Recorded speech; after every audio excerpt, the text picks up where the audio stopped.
Bonjour à toutes et à tous. On va recommencer les 14 heures. Alors, est-ce que ça marche? Tac. Voilà.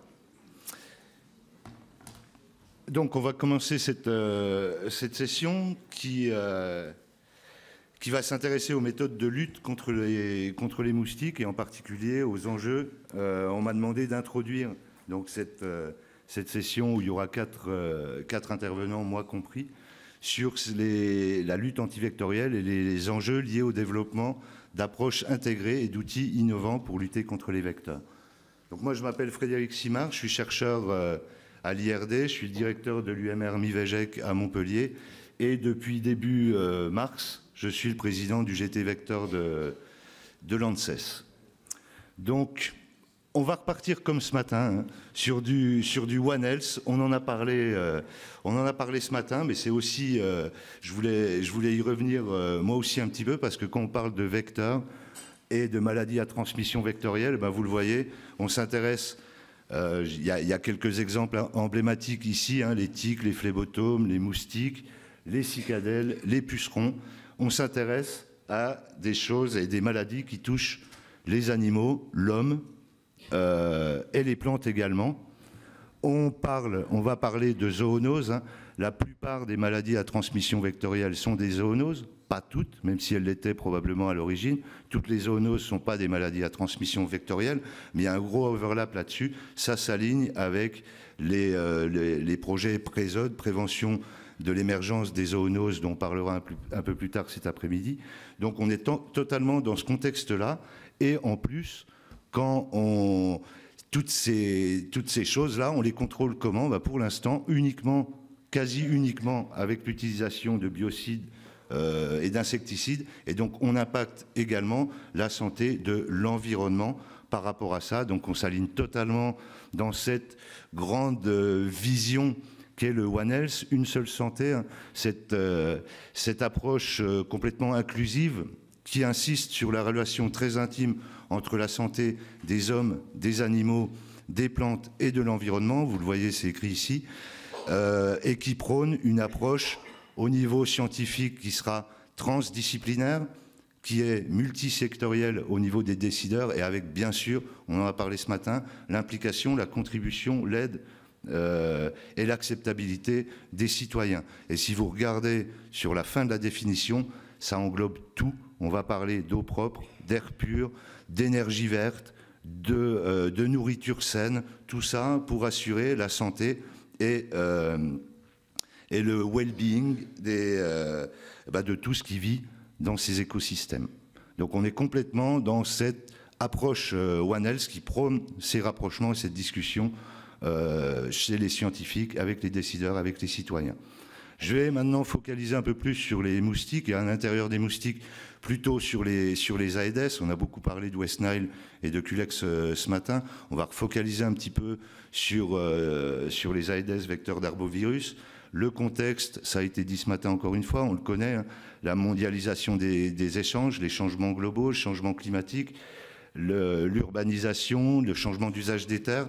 Tout ça impacte sur la distribution des vecteurs, mais aussi sur la durée de leur période d'activité dans des environnements tempérés, avec une distribution mondiale des Aedes qui n'a jamais été aussi importante depuis que la Terre existe, depuis qu'on le documente. Il y a des Aedes partout, y compris chez nous, vous le savez, en Europe. Et ça résulte en une exposition des gens à ce risque de transmission de maladies vectorielles, à ce risque de transmission d'arbovirus. Ici, on considère qu'aujourd'hui 60% de la population mondiale est à risque d'au moins une arbovirose transmise par les Aedes. Sur la figure du bas, vous avez 5 arboviroses, ça inclut la fièvre de la vallée du Rift qui est essentiellement en Afrique, mais comme vous le voyez, si vous arrivez à voir la couleur de la France là-haut, on était à 2, on est clairement à 4, hein, à 3, dengue, Zika, chikungunya, mais aussi avec un risque d'importation de fièvre jaune, il ne faut pas l'oublier, qui peuvent être retransmis.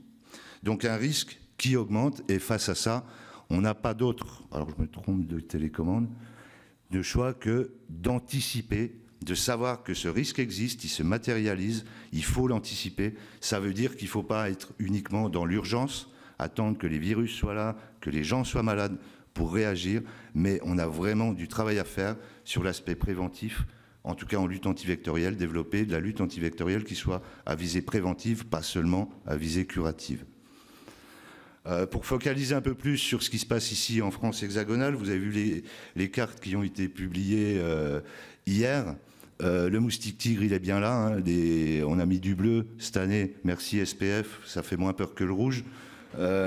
En termes de nombre de communes colonisées, en termes de proportion de la population qui est exposée au risque, c'est les deux cartes à gauche et à droite du moustique tigre là au milieu. Vous voyez que ça fait du monde.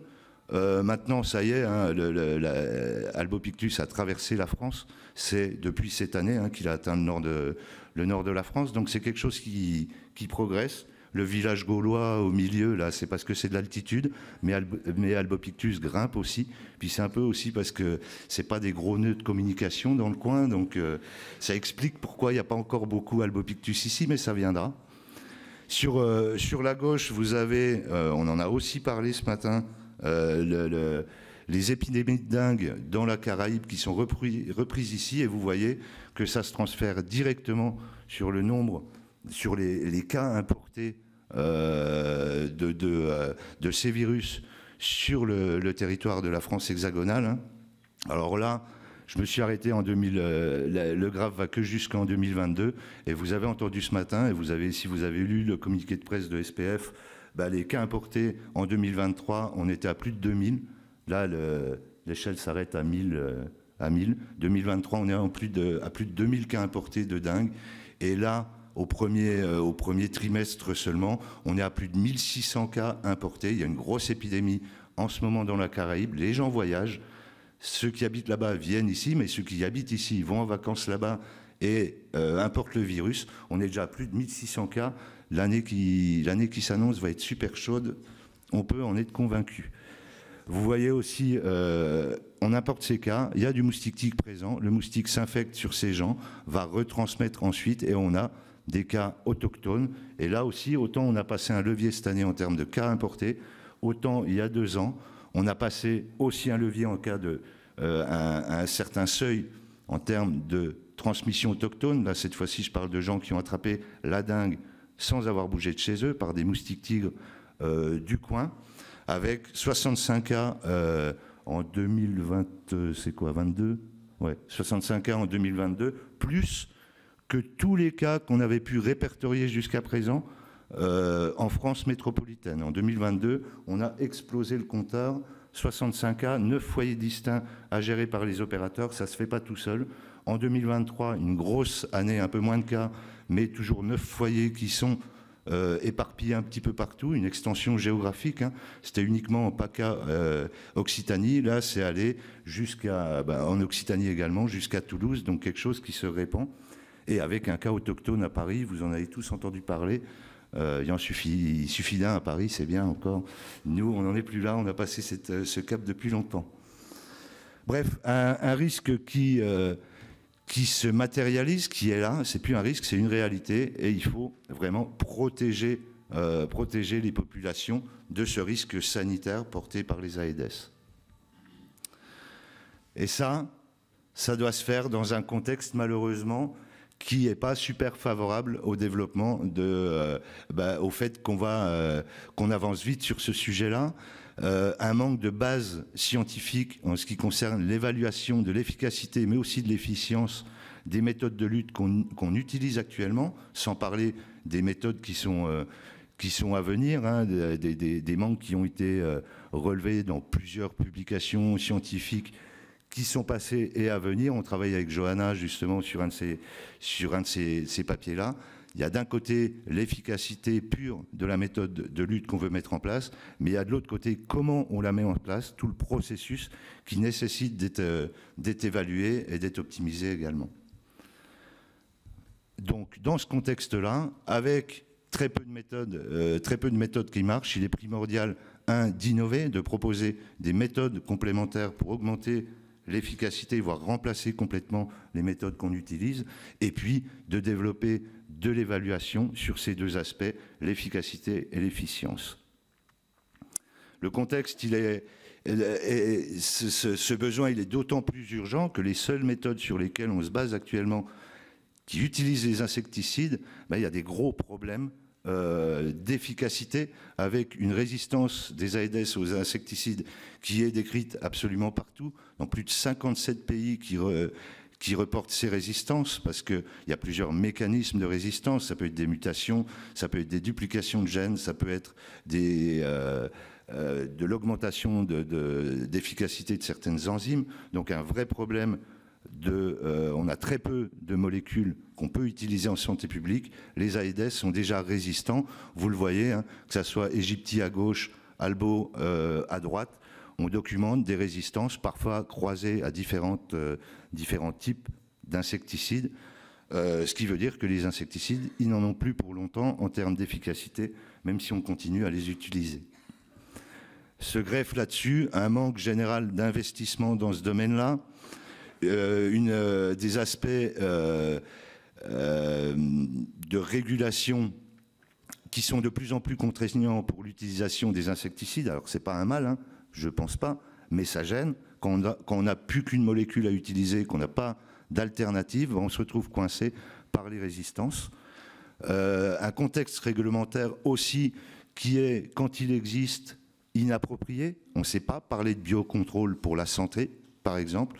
Donc, il n'y a pas que les chercheurs qui doivent travailler, il y a aussi tout l'aspect réglementaire qui doit évoluer. Et puis, bien entendu, le contexte d'acceptabilité sociale, le fort rejet des citoyens pour les insecticides, il faut le prendre en compte, mais aussi comment ils vont appréhender ces nouvelles technologies, comment ils vont pouvoir nous aider à les mettre en place ou à les soutenir ou à les éliminer parce que ça ne sera pas applicable et ce n'est pas la peine qu'on perde de l'argent et de l'énergie à chercher des trucs où on sait déjà que ça ne pourra pas marcher, ça ne sera pas applicable.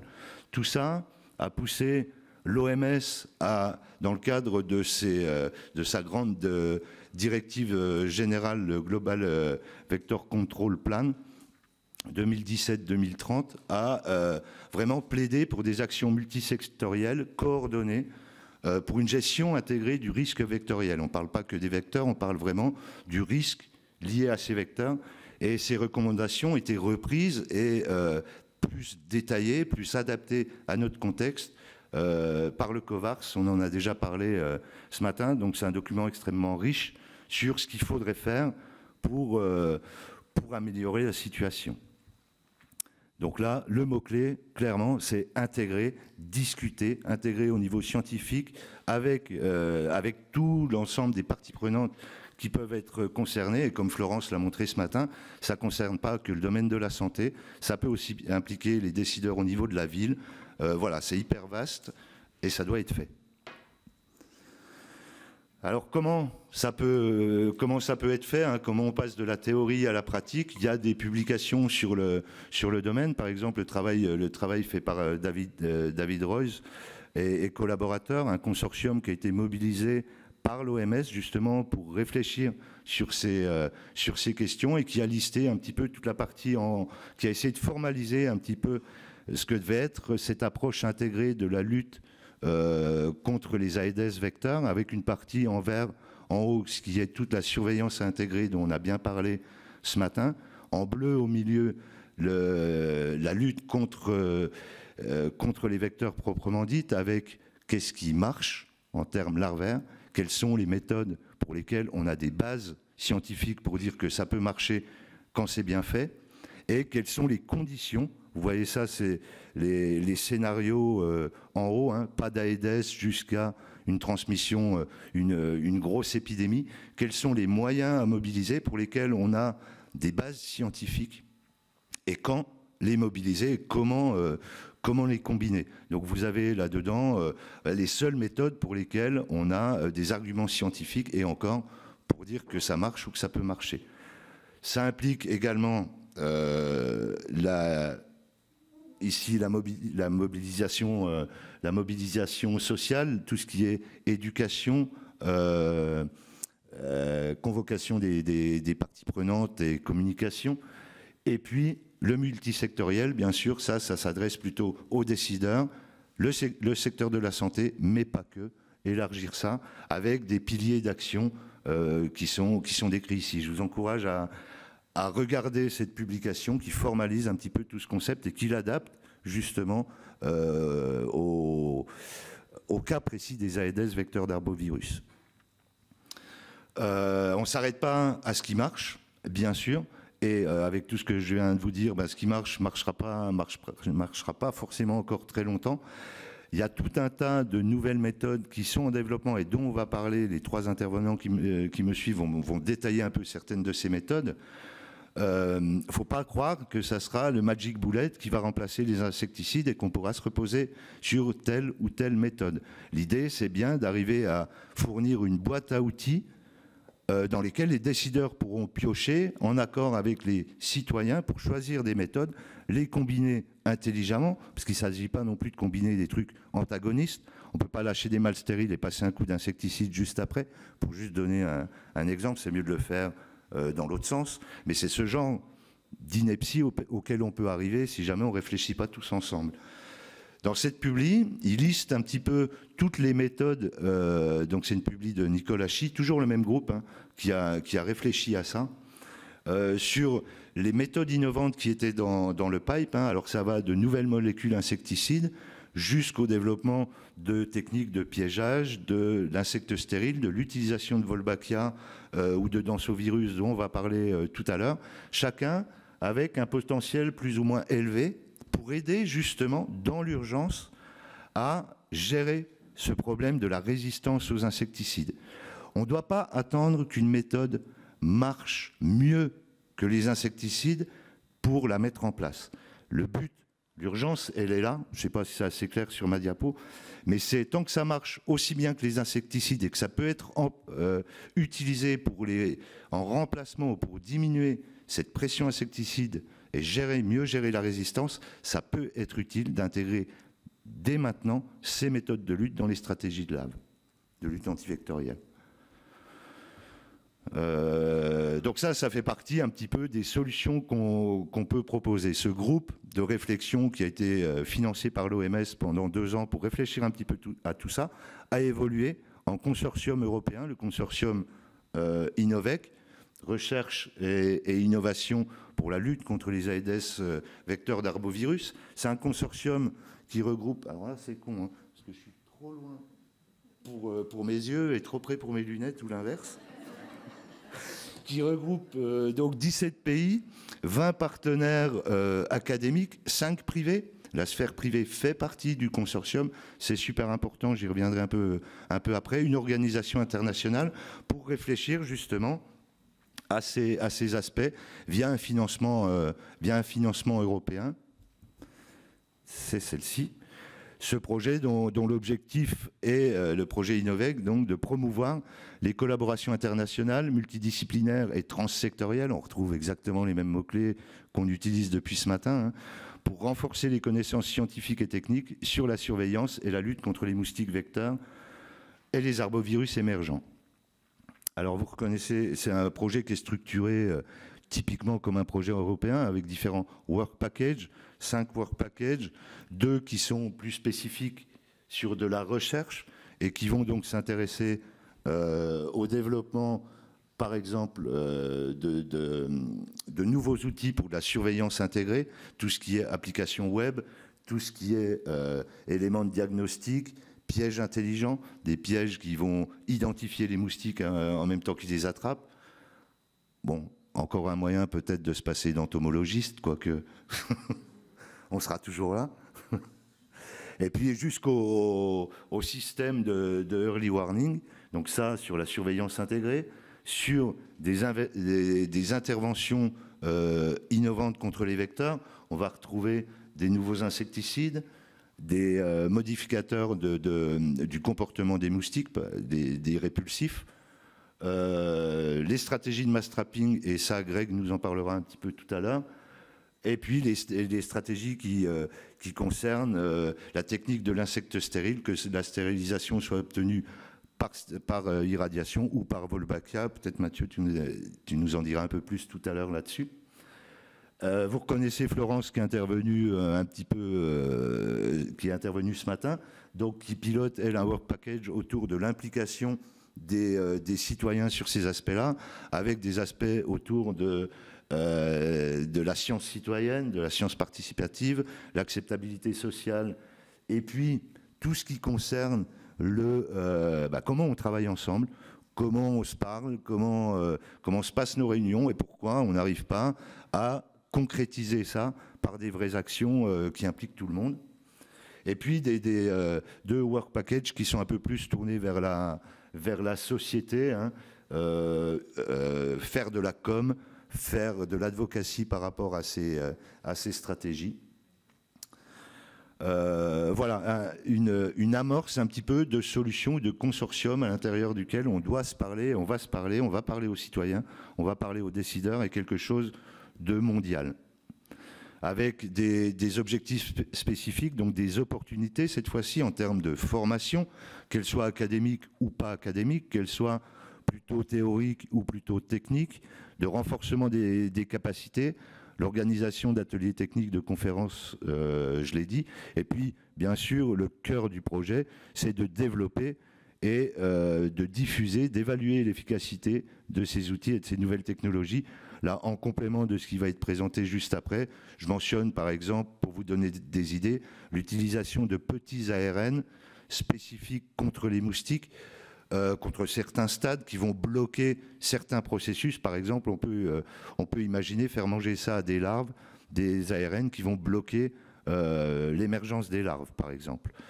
Le développement de nouveaux procédés pour les répulsifs qui vont s'intéresser aux nanotechnologies. Donc là aussi, ça fait appel à un secteur qui est complètement en dehors, qui fait partie de la chimie, mais qui est complètement en dehors de ce qu'on a l'habitude de voir des partenaires de la lutte antivectorielle. Voilà, agréger de nouvelles parties prenantes à ces aspects-là.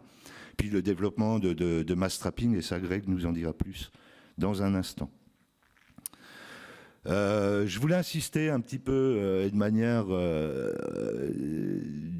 un petit peu auto-centrée sur la technique de l'insecte stérile. C'est quelque chose qu'on pousse beaucoup, sur lequel on travaille depuis 15 ans dans l'unité que je dirige, notamment à La Réunion avec Louis-Clément Goignat. On a travaillé sur les protocoles, on a travaillé tout ce qu'on pouvait faire en labo. Maintenant, il faut vraiment passer sur le terrain. On peut faire des essais pilotes, mais ça restera des essais pilotes. Si on veut passer à l'échelle, il faut l'implication du secteur privé. Ça, c'est primordial. C'est là où maintenant la TIS, la preuve de principe, elle est acquise. Les questions de recherche, c'est plutôt de l'ingénierie dont il va s'agir maintenant. Augmenter les rendements, diminuer les coûts, rendre ça vraiment utilisable sur le terrain, et ça, c'est pas la recherche qui va s'en occuper, c'est des ingénieurs, c'est le privé qui va pouvoir faire des bénéfices là-dessus et s'ouvrir des marchés. Il y a 2 startups qui sont en incubation actuellement, une à Montpellier, une à la Réunion, pour développer ça. Je mets un petit verrou là, parce qu'on se rend compte que ce qui bloque, là, beaucoup les privés, c'est l'aspect réglementaire, c'est l'aspect étude de marché, c'est l'aspect je m'engage, ok, mais est-ce que j'aurai le droit d'utiliser ma technique, qui seront mes clients, qu'est-ce que je peux espérer comme marché pour ça, et au niveau réglementaire surtout, il faut que ça s'éclaircisse un petit peu pour donner confiance à ces privés de s'engager sur ces nouvelles méthodes-là, parce que sinon, dans 10 ans, on fera la même conf. Voilà, je vous remercie, et puis on va rentrer un peu plus dans le concret. Juste une petite pub, si ça vous intéresse. Réunion du projet Innovec en Tanzanie, où vous allez apprendre beaucoup de choses si vous y allez ou si vous participez. Et puis Florence a déjà fait un petit clin d'œil ce matin à Montpellier, en octobre, la tenue de la conférence européenne de la Society for Vector Ecology, avec, vous le voyez, le sous-titre One Health in Action. On est vraiment en plein dedans, donc n'hésitez pas à vous inscrire. C'est encore ouvert jusqu'au 17 mai. Et proposer des abstracts qui nous feront envie. Merci.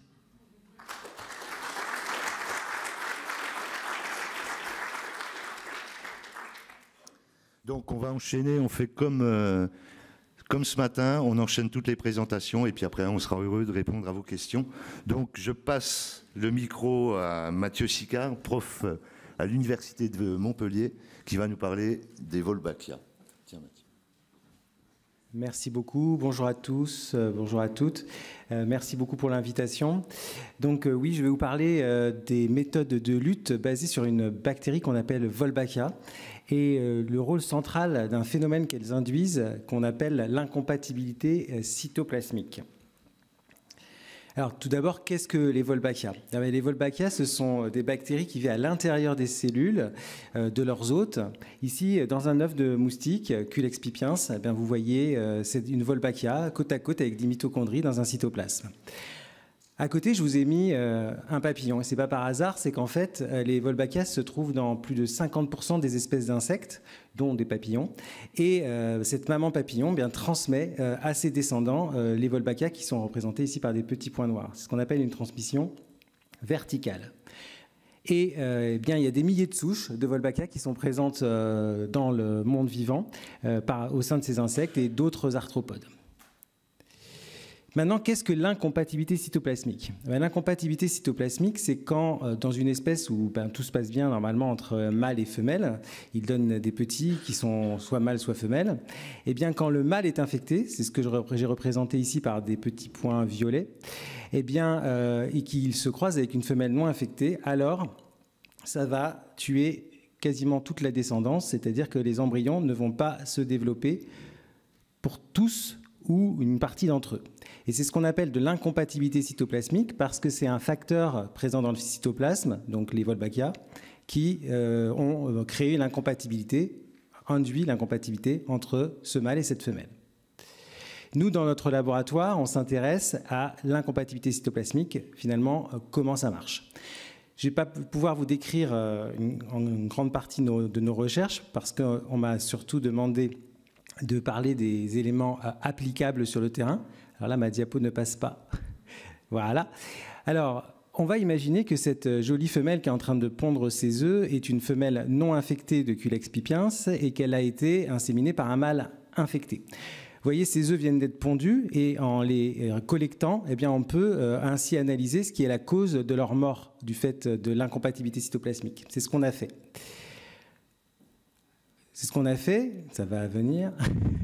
Je pense que mes photos sont un petit peu lourdes.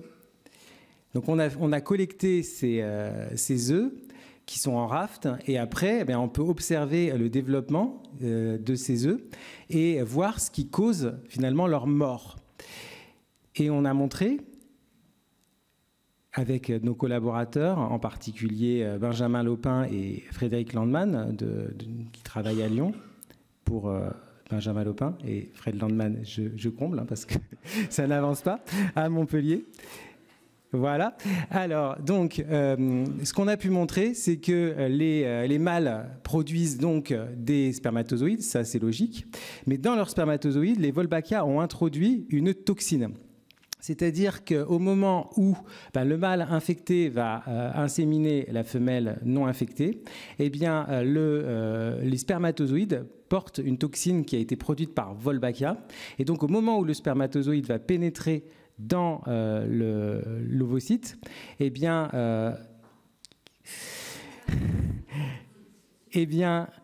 le matériel génétique paternel que vous voyez ici en vert va être amené avec également des toxines. Et ces toxines, elles vont empêcher en fait que la partie paternelle que vous voyez ici sur la photo en vert participe à la première division de l'œuf. Vous voyez ici, par exemple, il y a une très faible condensation des chromosomes verts par rapport aux chromosomes rouges. Et bien, ceux qui sont verts, c'est ceux du père. Et bien, là, vous voyez ici que le matériel génétique paternel ne prend pas part à la première division. Et c'est ça l'incompatibilité cytoplasmique, c'est-à-dire qu'il va y avoir une mort du fait de l'impossibilité de la partie paternelle à participer à la première division cellulaire. Donc notre laboratoire, notre équipe qui s'appelle EVAS, eh bien, au sein de l'Institut des sciences de l'évolution de Montpellier, va travailler sur quels gènes finalement de Wolbachia sont responsables de l'incompatibilité cytoplasmique, quels mêmes domaines de ces gènes sont impliqués et quels mécanismes moléculaires finalement vont induire l'IC. Et ça, on le fait chez le moustique Culex pipiens. Et comme on travaille en évolution, nous sommes des évolutionnistes, eh bien, on s'intéresse également à comment ces gènes évoluent, sous quelle pression de sélection et sur quel pas de temps. Donc, vous avez compris ici que l'incompatibilité cytoplasmique, ça va mener au fait que des mâles infectés vont entraîner la mort des descendants d'une femelle non infectée. Ça veut dire que cette femelle non infectée, elle n'a pas de descendants. Pour autant, une femelle infectée par Wolbachia, elle, va pouvoir se reproduire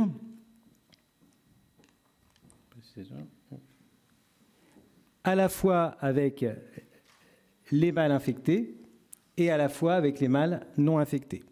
Ce qui veut dire que l'infection est avantagée et que si on a quelques individus infectés qui arrivent dans une population non infectée, eh bien, du fait de l'incompatibilité cytoplasmique, et si cette incompatibilité cytoplasmique est très forte, ça va permettre l'invasion de la population locale et le remplacement de la population locale non infectée par une population infectée par Wolbachia.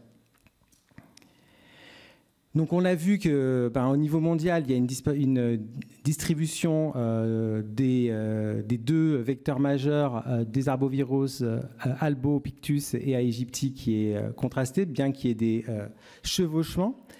En ce qui concerne le territoire français, eh bien, on va avoir l'Albopictus très présent dans l'Hexagone et également à La Réunion, Mayotte, et puis Aegypti qui est présent dans les Caraïbes et Guyane, et également en Océanie. En termes de Wolbachia, ils n'ont pas du tout naturellement la même configuration parce que les Albopictus ont naturellement déjà deux Wolbachia en leur sein, qui s'appellent Wolbachia alb A et alb B. Normalement, les petits points sont dans les ronds. Et naturellement, Aegypti est complètement dépourvu de Wolbachia. Donc vous imaginez qu'en termes de lutte avec Wolbachia, ça va être différent, ne serait-ce que par cette situation naturelle de ces vecteurs. Ce que la recherche fondamentale a pu déjà apporter de manière importante, c'est qu'on peut réaliser des transinfections, c'est-à-dire prendre les Wolbachia d'un moustique et les mettre dans un autre moustique, ou prendre les Wolbachia d'une drosophile qui est proche phylogénétiquement des moustiques et les insérer dans les moustiques. En particulier, à Aegypti qui n'a pas de Wolbachia, on peut lui insérer des Wolbachia venant de drosophiles, injectés dans un œuf, et ça crée une lignée avec Wolbachia où les mères vont les transmettre à leurs descendants. L'incompatibilité cytoplasmique est maintenue également lors de ces transferts horizontaux. Donc, Albopictus, naturellement, est infecté par Wolbachia. Tous les individus le sont. Aedes aegypti, naturellement, n'est pas infecté par Wolbachia, mais on peut lui introduire des bactéries venant d'autres espèces d'insectes, et cela va induire l'incompatibilité cytoplasmique, donc la possibilité que l'infection augmente en fréquence. Un autre élément important de la recherche fondamentale qui est sorti, c'est que les individus à Aegypti, lorsqu'on les injecte et qu'on crée une lignée avec Wolbachia, non seulement il y a de l'incompatibilité cytoplasmique, mais en plus, ces moustiques sont réfractaires à la multiplication des virus comme celui de la dengue, avec une réduction extrêmement importante de la multiplication des virus dans ces moustiques infectés par Wolbachia. Ce qui tout de suite a mené à prédire, à penser à une application qui est que si ces moustiques qui ont Wolbachia n'hébergent plus la multiplication des virus, tels que la dengue, alors certes, ces moustiques vont piquer des personnes malades, mais ne seront plus compétents au niveau vectoriel et ne vont plus transmettre la maladie. Ce qui a été également montré, c'est qu'en réalisant de nombreux transferts horizontaux, c'est que de nombreuses Wolbachia chez Aegypti sont capables de réduire la multiplication des virus. Toutes ne sont pas capables. Par exemple, celle sur laquelle on travaille en bas de Culex pipiens n'induit pas d'inhibition. Elle induit une très forte incompatibilité cytoplasmique, mais pas d'inhibition. Et surtout, plus important, ce n'est pas seulement contre la dengue que c'est efficace, mais également contre Zika et Chikungunya.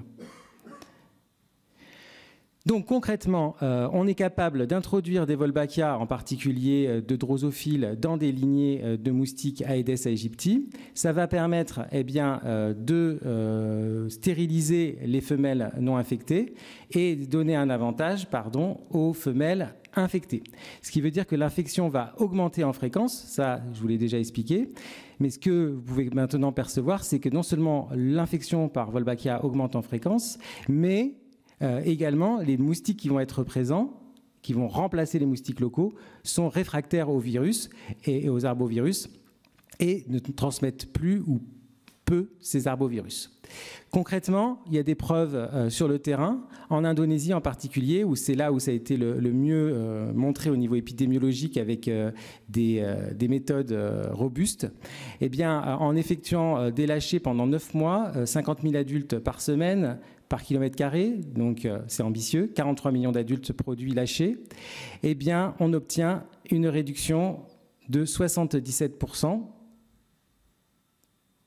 Attention, 77%.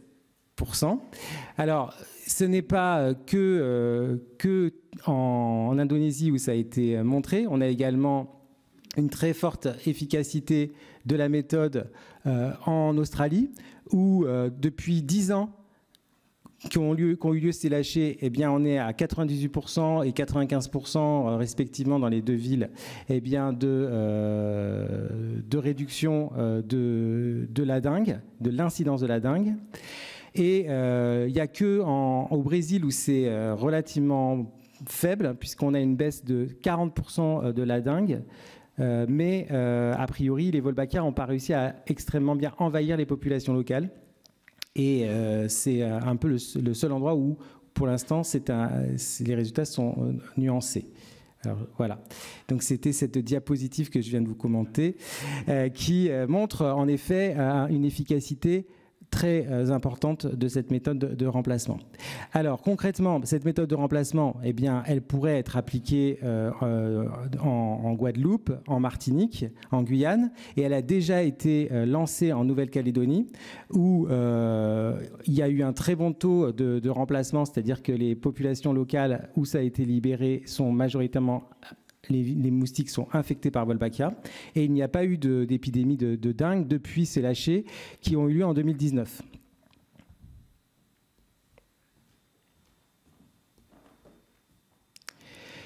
Comme les mâles infectés par Wolbachia peuvent stériliser les femelles, eh bien alors c'est également possible d'envisager une technique où on va libérer uniquement des mâles, ce qui entraînerait une stérilité des femelles naturellement non infectées, ce qui mènerait à la suppression, diminution de la population, ce qu'on appelle la technique de l'insecte incompatible. La technique de l'insecte incompatible, elle va mener à la diminution de la population. Comme pour la technique du remplacement, il faut, et là, c'est là où on parlait d'ingénierie, il faut construire des lignées infectées par Wolbachia qui sont capables de réaliser une forte incompatibilité cytoplasmique, une forte inhibition virale avec des fonds génétiques de moustiques locaux. Jusqu'ici, ça c'est de l'ordre de la recherche, mais après il va falloir produire une très grande quantité d'individus infectés par Wolbachia, plusieurs centaines de milliers par jour. Donc c'est des usines à production de moustiques qu'il faut. Puis après, il faut faire des lâchers réguliers pendant tous les 3 jours, toutes les semaines, pendant plusieurs mois, dans des zones de plusieurs centaines d'hectares. Ça, c'est commun avec la technique de remplacement. Mais en plus, pour la technique de l'insecte incompatible, il faut trier de façon sûre les mâles incompatibles par rapport aux femelles de la même lignée qui pourraient, si elles sont libérées, empêcher l'incompatibilité de fonctionner. Il y a des tris mécaniques des pupes qui ont été mis, qui existent, des tris basés sur l'intelligence artificielle. On peut également modifier génétiquement les moustiques de telle manière à ce qu'on ait une forte production autour de 95% de mâles. Et après, on effectue un tri à partir de ce biais. Et également, ce qui est souvent fait sur le terrain, eh bien, c'est en amont de la libération, faire un peu d'irradiation, un peu comme dans la tisse, mais à une plus faible dose, afin que si l'on libérait des femelles, eh bien, ces femelles soient incapables de se reproduire sur le terrain. Alors, est-ce que la technique de l'insecte incompatible fonctionne sur le terrain ? Donc vous aurez compris que la technique de remplacement, pour moi, fonctionne très bien sur le terrain. Donc est-ce que la technique d'insectes incompatibles fonctionne sur le terrain? Ça a été très bien testé en Californie et en Australie, dans la région de Cairns. Donc vous pouvez voir que c'est encore une fois des moyens considérables. 6 mois de lâcher de 70 000 mâles par jour, 14 millions de mâles sur 293 hectares. Pour moi, c'est important que ça soit clair. Et on voit que, en ce qui concerne le nombre de larves cumulées dans les zones contrôle, eh bien, ça augmente considérablement, quand dans les zones traitées, eh bien, on a une suppression, au moins une réduction évidente. C'est le cas également en dessous pour les graphiques qui concernent la région de Cairns. Dans ces cas-là, il y a eu un peu d'irradiation sur des mâles qui sont transinfectés avec une Wolbachia de Aedes aegypti, alors que ce sont Aedes albopictus, alors que ce sont des mâles Aedes aegypti. Alors, qu'en est-il il y a un effet très clair sur la suppression, sur la réduction des populations. Maintenant, qu'en est-il de l'impact sur les épidémies de dengue? Eh bien, une publication très récente vient de paraître sur un essai à Singapour. Donc là, j'ai pris une seule localité. Dans cette seule localité qui fait 62 hectares, mais il y a eu une dizaine de localités qui ont été traitées, eh bien, il y a eu 2 ans de lâcher de 70 000 mâles par tous les 3 jours, soit 17 millions de mâles sur ces 62 hectares. Il y a eu une réduction importante, une suppression de la population de moustiques. Et surtout, ils ont pu évaluer l'impact épidémiologique et ils ont pu montrer au minimum 50% des réductions de cas de dengue par rapport à des cas contrôle, par rapport à des sites contrôle. Donc, par rapport aux zones caribéennes et à la Nouvelle-Calédonie, entre autres, eh bien, on peut envisager, là où Aedes aegypti est le vecteur dominant, eh bien, de réaliser des transinfections puis des introgressions, parce qu'il est très important à chaque fois de reconstruire une lignée qui génétiquement soit une lignée avec des fonds génétiques locaux. Donc il faut à chaque fois reconstruire une lignée pour chaque localisation. Et on va, à partir de ces lignées-là, on peut envisager ces lignées infectées par Wolbachia, les utiliser soit pour le remplacement, forte incidence, réduction de l'incidence de la dengue. En revanche, pas du tout de réduction de la nuisance en termes de piqûres. C'est en revanche une protection durable. Il n'y a pas de nécessité d'irradiation et globalement, ça va être moins coûteux parce que durable. En revanche, on libère des moustiques qui portent Wolbachia dans la nature. Est-ce qu'on peut considérer que ça se rapproche d'OGM ? Donc, se positionner là-dessus.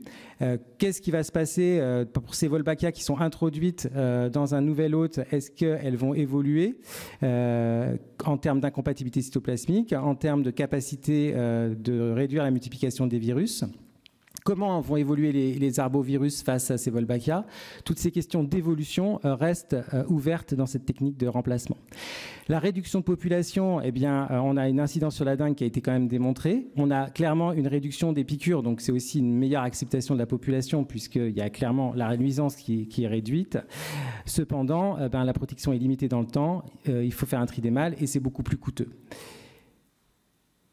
Pour terminer, finalement, je vous ai parlé beaucoup de Aedes aegypti. Maintenant, quelle méthode de lutte utilisant Wolbachia on peut envisager pour les zones où Aedes albopictus, le tigre, est le vecteur majeur?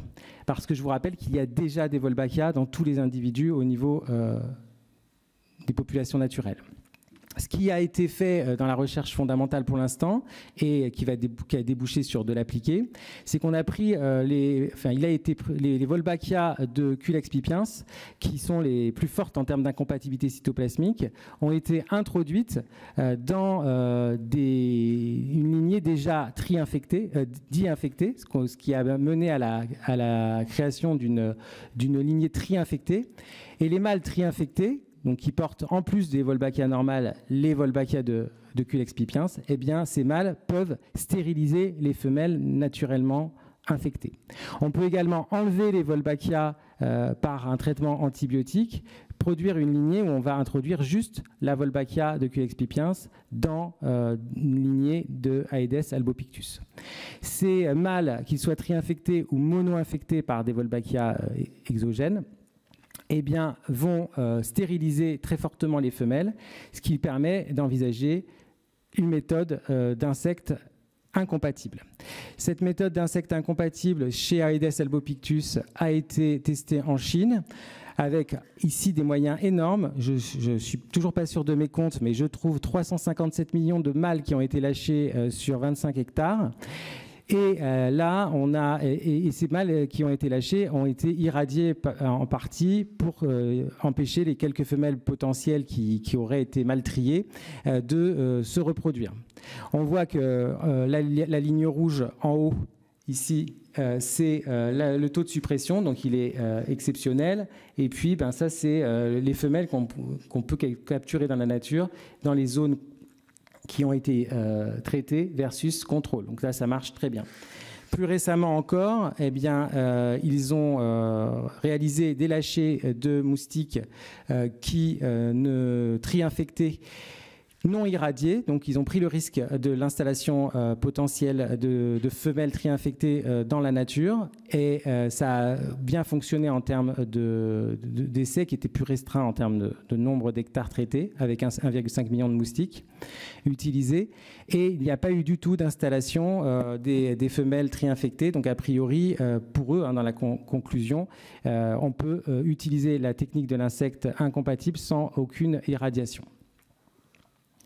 Donc pour ce qui est du moustique tigre, pour l'instant, seule la méthode de 2, donc de la réduction de population est envisageable. Le problème qu'on peut se poser, c'est qu'il n'y a pas soit Aedes albopictus, soit aegypti. On a également des zones où c'est superposé, donc il faut envisager de lutter contre les deux en même temps. Et un élément que je voulais vous donner, c'est qu'aux États-Unis, donc il y a eu des permis maintenant pour utiliser ces mâles stériles, ces mâles incompatibles dans le territoire américain. Et il y a une société qui vend ça aux particuliers. Et pour vous donner une idée, c'est autour de 1 € du mètre carré pour sécuriser sa maison et avoir 2 lâchers par semaine pendant 5 mois environ. Voilà. Donc, je remercie tous mes collaborateurs de l'équipe EVAS et les collaborateurs principaux en dehors de notre équipe qui travaillent avec nous sur les mécanismes d'incompatibilité cytoplasmique et leur évolution. Voilà, je vous remercie de votre attention.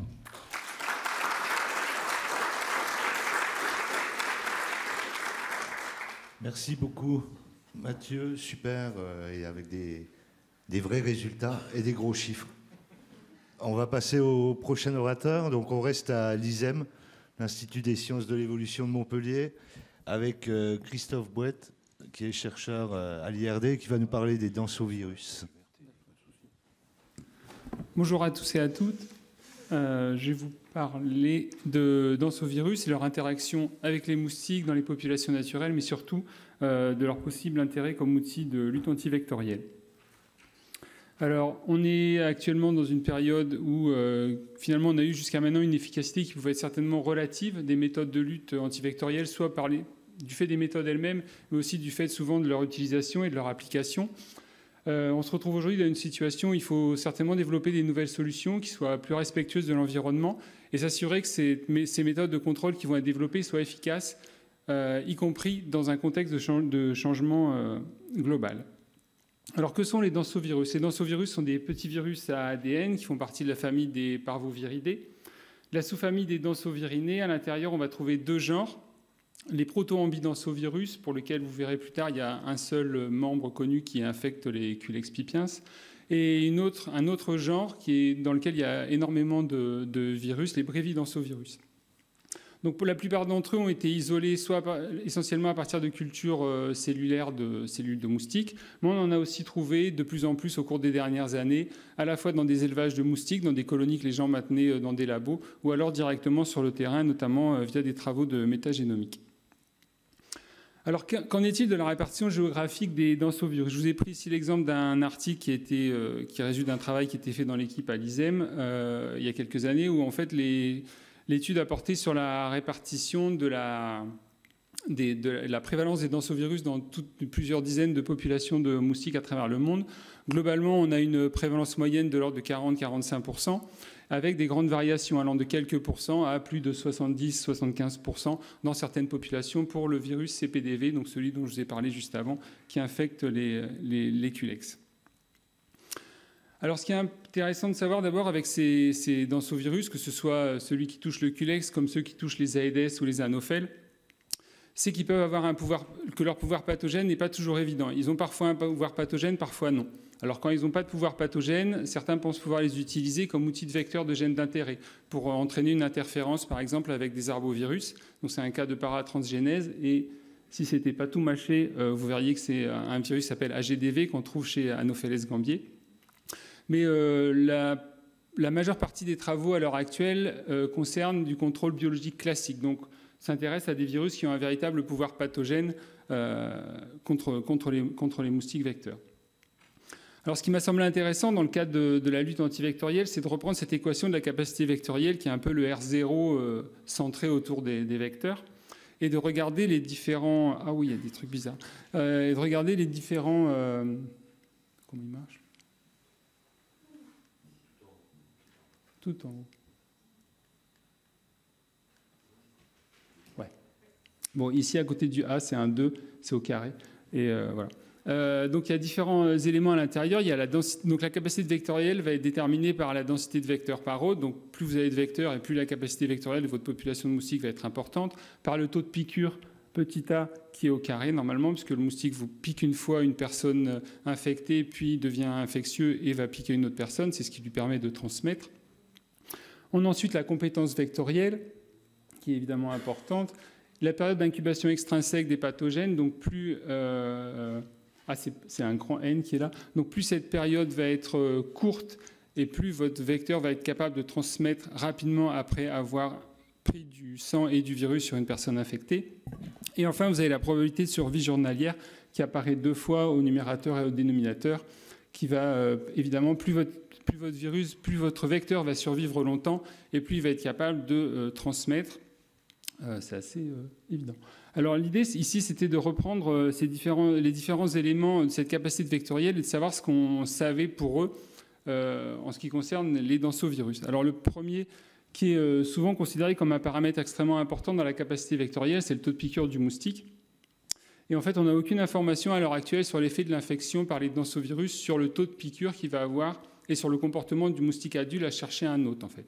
Donc ça, on ne sait pas du tout si l'infection par un densovirus chez un moustique adulte va l'inciter à piquer davantage ou pas. Donc ce paramètre-là, on n'a aucune information. En ce qui concerne maintenant la période d'incubation extrinsèque des pathogènes, donc par exemple le temps que la dengue va mettre à se développer à l'intérieur d'un moustique avant d'atteindre les glandes salivaires et de rendre le moustique infectieux à nouveau, on ne le connaît pas non plus. Il n'y a aucun travail à l'heure actuelle qui montre une modification de cette période d'incubation extrinsèque. Mais il nous reste quand même quelques paramètres. Alors le premier d'entre eux, c'est la compétence vectorielle.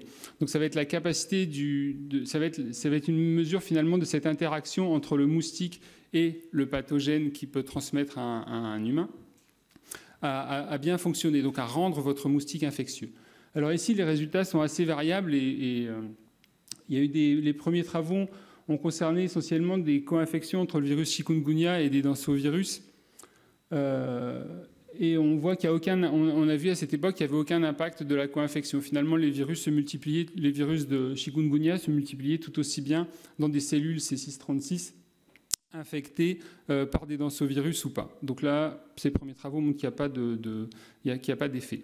Par contre, il y a eu des travaux plus récents de l'année dernière qui montrent que quand on infecte des Aedes albopictus, premièrement par une infection intrathoracique de l'adulte, donc quelque chose qui n'est pas du tout naturel pour une infection par un densovirus.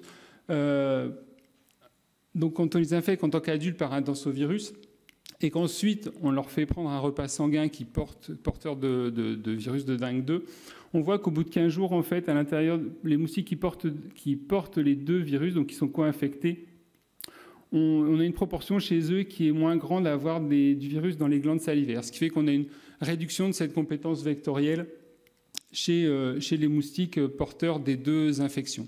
Donc ici, finalement, on a une diminution de l'ordre de 30% environ de la réplication du virus quand il y a une co-infection, ce qui veut dire qu'on a une réduction ici, une réduction d'environ 30% de la compétence vectorielle, donc ce qui va se manifester par une réduction de 30% de la compétence vectorielle. Si on regarde ensuite un autre paramètre extrêmement important dans l'équation de la capacité vectorielle, qui est celui de la probabilité de survie journalière pour le vecteur, là aussi, il y a assez peu de travaux. En fait, ici, sur le côté gauche, vous avez des contrôles non infectés. Donc, vous avez des larves qui ont été, pour celles qui sont représentées par des ronds noirs au premier stade larvaire, au stade 1. Et ici, au-dessus, vous avez des larves infectées au stade 3, donc des larves plus âgées. Vous voyez que uniquement quand on a une très forte infection de virus, à 10 puissance 10 virus particules virales par larve, on voit que uniquement dans ce cas-là, pour les larves infectées très tôt, on a une réduction de la survie journalière des adultes. Auparavant, pour les doses plus faibles, on n'a pas de différence par rapport à un contrôle non infecté. Donc ici, pour ce qui est de la probabilité de survie journalière, elle est finalement assez peu affectée par la présence du densovirus chez les moustiques. Alors il nous reste un dernier paramètre, le paramètre M, donc qui est le nombre de vecteurs par hôte, la densité de vecteurs par hôte. Alors là, c'est là où on a finalement les résultats les plus intéressants finalement quand on s'intéresse à la lutte antivectorielle. Alors je vous présente ici des travaux qui ont été réalisés par Aurélie Perrin il y a quelques années. Donc elle a utilisé une souche de virus qui est ALDV2, donc qui a été découvert pour la première fois chez Albopictus. Et elle a infecté différentes lignées d'Aedes aegypti et d'Aedes albopictus avec ce densovirus. Et on voit ici, donc si en CTL vous avez les contrôles, on voit que vous avez chez toutes les souches d'Aedes aegypti et chez toutes les souches d'Albopictus une augmentation de la mortalité au stade larvaire, essentiellement au stade larvaire tardif, et au stade nymphe aussi, vous avez une grosse mortalité. Donc on peut s'attendre à avoir des mortalités de l'ordre de 90% chez Aedes aegypti, mais par contre on a des mortalités bien plus faibles chez Aedes albopictus, et on voit surtout qu'il y a une grande variabilité entre espèces, mais aussi à l'intérieur même des espèces en ce qui concerne la mortalité due à l'infection par le densovirus chez les larves au cours de leur développement. Par contre, on a aussi d'autres travaux, donc ça c'est les travaux qu'on a menés au labo à l'ISEM, et ici du coup vous n'avez plus du tout, vous n'avez pas la mortalité, ici vous avez la survie. Et on voit qu'on a des résultats complètement différents, avec une souche d'Aedes albopictus qui vient de la Réunion, le même virus à LDV2. Et ce qu'on a fait, c'est qu'on a fait les mêmes genres de choses qu'eux. On a regardé à 28 degrés, une température classique. Alors chez nous, on a très peu de mortalité pour nos moustiques infectés. On n'a aucune différence significative entre nos moustiques infectés par densovirus ou nos moustiques contrôle. À 31 degrés, c'est la même chose. Alors en rouge, c'est les moustiques infectés, en gris, c'est les moustiques contrôle. Et ça, c'est les blocs, c'est pour les analyses statistiques. Mais par contre, ce qu'on a trouvé d'assez contre-intuitif, on peut dire, c'est qu'à 34 degrés, on a, si on compare ces deux triangles et ici les deux carrés, on voit ici qu'on a une amélioration de la survie des moustiques infectés par le densovirus à 34 degrés. Donc ici, on a un résultat contradictoire avec celui précédent et un résultat qui ne va pas vraiment dans le sens de l'utilisation de densovirus quand les larves sont élevées à une température très élevée. Ce qui est problématique dans le cas de gîtes qui pourraient devenir très chauds, notamment dans le cas de réchauffement climatique, où finalement on aiderait les moustiques à survivre plutôt qu'à s'en débarrasser. Alors, comme je vous l'ai dit, il y a un impact sur la mortalité au stade aquatique, notamment larvaire et nymphe. Il y a une grande variabilité inter- et intraspécifique. On parle souvent de spécificité des densovirus, mais souvent derrière ça, c'est une spécificité à tuer les moustiques. Mais on voit ici que les densovirus peuvent toucher, une même souche de densovirus peut toucher différentes espèces de moustiques et ils ne sont pas inféodés exclusivement à une espèce donnée. Et donc, il pourrait y avoir un risque d'une susceptibilité réduite et de donner un avantage compétitif à une espèce par rapport à une autre quand on utilise des densovirus dans un même endroit, quand des gîtes sont partagés, ou quand on souhaite que les densovirus se disséminent d'un espace à une autre et qui touchent des gîtes différents. Alors, en ce qui concerne cette surmortalité larvaire, est-ce qu'elle a été un peu utilisée dans des études sur le terrain? Donc c'est un produit, c'était Aedes, c'était un virus qui avait été découvert chez Aedes aegypti, qui a été d'abord utilisé en Ukraine, en Russie et au Tadjikistan. En fait, c'est à l'époque de l'Union soviétique. En fait, ils avaient choisi ces 3 régions pour avoir une région avec un climat relativement tempéré, une région plus froide de Russie, une région très chaude du Tadjikistan. Et ils avaient une efficacité de l'ordre de 40 à 80% dans la surmortalité qui s'obtenait sur Culex. L'intérêt qu'ils y voyaient, c'était la possible persistance de ces virus dans l'environnement, une possible transmission horizontale et verticale, à la fois entre les larves au sein d'un même gîte, mais aussi de la mère aux descendants. La possibilité de transmission dans des gîtes larvaires, et ça rejoint la chose que je vous ai dit juste avant, qui était le problème de de favoriser des espèces dans des interactions compétitives. Et un des points qui est assez important, c'est dans cette étude qui a été menée en Union soviétique, c'est quand ils l'ont utilisé, ils se sont rendus compte que ça pouvait tuer Culex pipiens, Aedes vexans, Deculiceta. Donc en fait, on n'a pas une très grande spécificité finalement au sein des moustiques et qu'on peut même toucher des espèces non cibles, des espèces qui pourraient être non vectrices de maladies qu'on souhaite diminuer ou éradiquer. Donc c'est quelque chose qui est très important à prendre en compte dans le cadre de l'utilisation éventuelle de densovirus en lutte antivectorielle. Donc finalement, on voit ici qu'on peut avoir un impact potentiel sur la densité des vecteurs. D'après les travaux qui ont été faits, un possible mais relativement restreint impact sur la survie, peut-être un impact aussi sur la compétence vectorielle, et ça c'est quelque chose sur lequel les gens travaillent de plus en plus.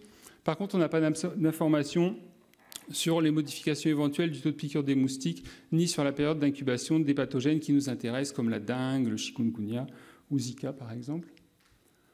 Donc finalement, on voit que les densovirus, leur interaction avec les moustiques est très influencée par les conditions abiotiques sur l'issue de l'infection. On voit qu'à des températures différentes, on peut avoir des comportements relativement différents. Il y a une grande complexité de ces interactions entre les conditions abiotiques, le moustique et le densovirus et le pathogène humain.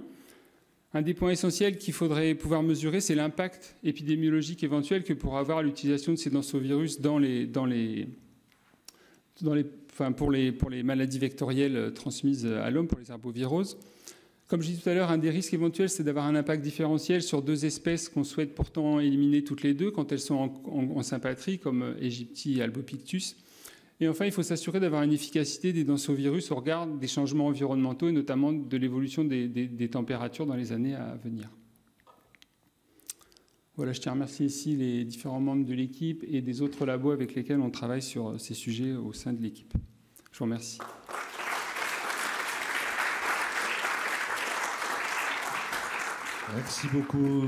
Merci beaucoup Christophe, pile poil dans les temps. Un vrai gars de terrain, Greg, donc Grégory Lambert de l'EID Méditerranée, donc opérateur de terrain, qu'on passe un petit peu de la théorie à la vraie pratique, et qui va nous parler de l'expérience de l'EID Med sur les pièges. Merci Greg. Oui, merci Frédéric. Bonjour à tous. Merci aux organisateurs de nous avoir permis, nous opérateurs, de nous exprimer sur un projet qui effectivement, un travail qui concerne l'utilisation des pièges comme auxiliaire potentiel dans la lutte contre le moustique tigre. Donc là, je parlerai plus spécifiquement dans l'intervention d'un projet autour du piégeage de masse qui s'appelle le projet Vectrap. Donc je suis effectivement entomologiste à l'EID Méditerranée. Donc l'EID Méditerranée, c'est un opérateur public depuis les années 60 qui a été créé et qui a finalement suivi la détection et l'introduction du moustique tigre en France et qui est également opérateur de lutte antivectorielle dans le sud de la France. Mais depuis toujours, on mène des activités de recherche, plutôt de R&D, moi je dirais de recherche opérationnelle humblement. Donc on va changer un peu d'échelle avec ce qui a été présenté, les 350 millions de moustiques chinois, là, ce n'est pas du tout. Alors, ça a été très bien expliqué. Là, sur cette intervention, on va se poser la question de savoir comment utiliser les pièges pour contribuer à la lutte contre Aedes albopictus. Actuellement, on l'a vu dans la diapositive de Frédéric, la synthèse de l'OMS. On va aujourd'hui, pour la réduction de la nuisance, travailler sur l'élimination des gîtes larvaires, principalement, ce qu'on appelle la réduction à la source. Et puis, on va utiliser des biocides en cas de nécessité, c'est-à-dire en cas de contexte sanitaire et uniquement. Par contre, la lutte, on va dire, mobilisation sociale n'est pas forcément jugée satisfaisante et il convient de trouver des outils complémentaires, encore une fois comme ça a été présenté par Frédéric, pour essayer de développer une stratégie intégrée. Donc parmi les meilleurs candidats, finalement, à les pistes, en tout cas celles que moi j'ai retenues, on a l'autodissémination de biocides qui a déjà été évaluée. On a la technique de l'insecte stérile ou de l'insecte incompatible qui a été très bien présenté auparavant. Et puis le piégeage de masse. Voilà. Donc le piégeage, mais de masse. Parce qu'on sait très bien qu'un piège unique ne va pas changer grand-chose à une situation d'infestation. J'ai souhaité revenir un petit peu à la théorie autour du piégeage. Alors voilà, on est sur le terrain, dans un environnement donc anthropisé, très favorable au développement de notre espèce. Donc comme on le voit, alors on peut pointer, je crois, le bouton du haut. Non, ce ne sera pas celui-là. Ah oui, c'est celui-là. Tac, yes. Peut-être, ok, bon. C'est pas grave. Vous avez reconnu notre cycle. Non, je sais pas. Ah, celui-ci, le deuxième. Okay. Vous retrouvez ici un cycle de développement classique du moustique tigre. Très vite, vous le connaissez. Donc, des œufs sont pondus dans des petits récipients. Il faut de l'eau. Les larves vont se développer. Les adultes vont s'accoupler. Donc, étape très intéressante pour tout ce qui va être tisse. Nos moustiques vont vont avoir besoin de prendre des repas de jus sucré dans leur vie, de se reposer, c'est-à-dire de trouver des milieux où la température et l'humidité sont compatibles avec leur survie. Et puis, pour les femelles, un repas de sang sera indispensable pour qu'elles puissent pondre. Donc, elle le fera plusieurs fois. Et en ce qui concerne Aedes albopictus, les pontes seront fractionnées, c'est-à-dire qu'à chaque ponte, elle va aller rechercher plusieurs gîtes larvaires différents. Alors, pourquoi c'est important de bien connaître sa cible ? Eh bien, c'est-à-dire qu'au niveau du piégeage, on sait que, on pourrait, puisqu'on a des déplacements pour chacun de ces paramètres, cibler l'une ou l'autre de ces deux étapes du cycle de développement de notre moustique. Mais de façon plus intéressante, on ciblera l'étape de la recherche d'hôtes, parce que c'est très spécifique, et puis parce les femelles vont piquer régulièrement, et puis finalement, c'est à ce moment-là qu'on cherche peut-être à s'en débarrasser, ou l'étape de la recherche de gîtes de ponte, parce que voilà, c'est une étape qui sera franchie, enfin en tout cas c'est une recherche qu'elle fera encore plus régulièrement que la recherche de repas sanguins.